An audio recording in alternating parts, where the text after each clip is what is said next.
This is how you achieve that perfect auto-tune sound every single session. And by the end of the video, you'll never, ever, ever, ever, never, ever have to struggle with auto-tune again.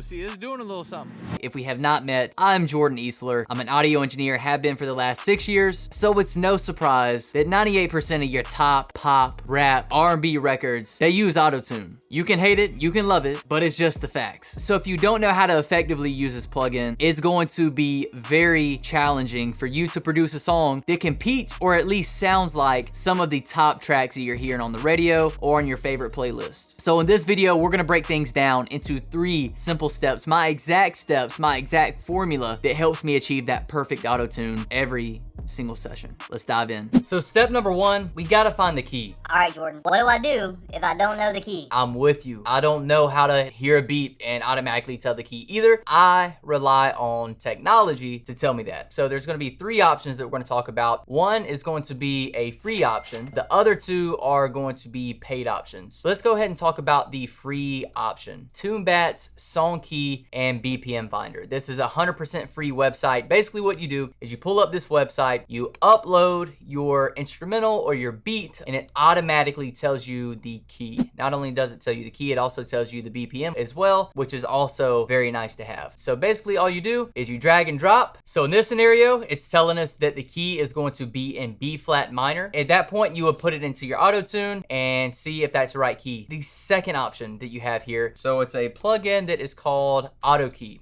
And basically what you do with AutoKey is you are going to open the plugin like you would open a plugin any other time. You're gonna open it on the beat track. So what you're gonna do from there is you're gonna play this beat track.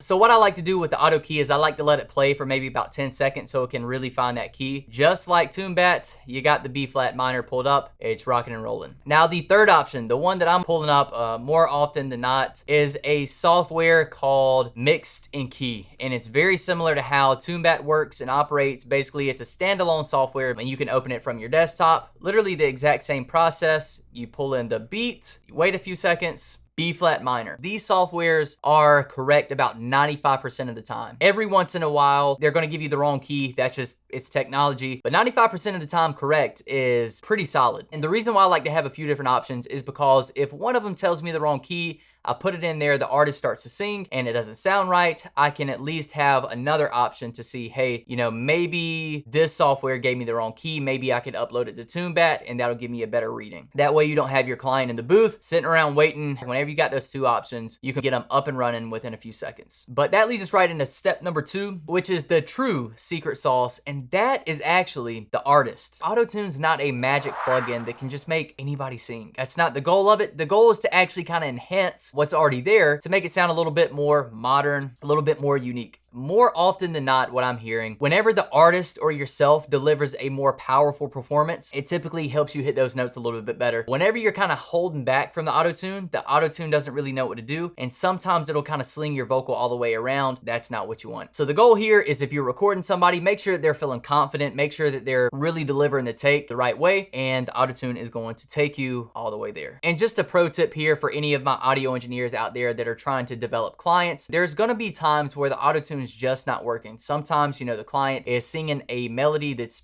honestly off key of the beat.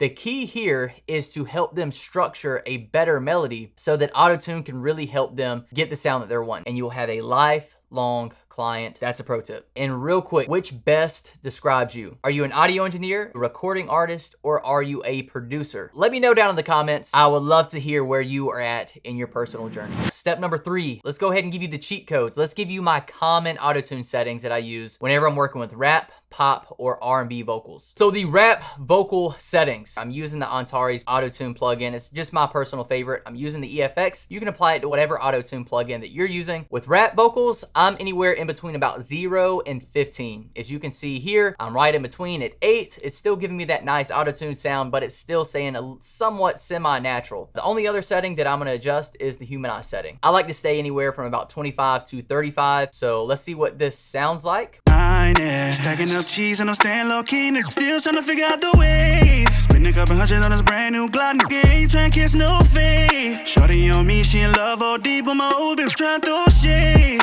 Swayze, I'm doing what I want to. Show me, cause I'm doing what you won't do.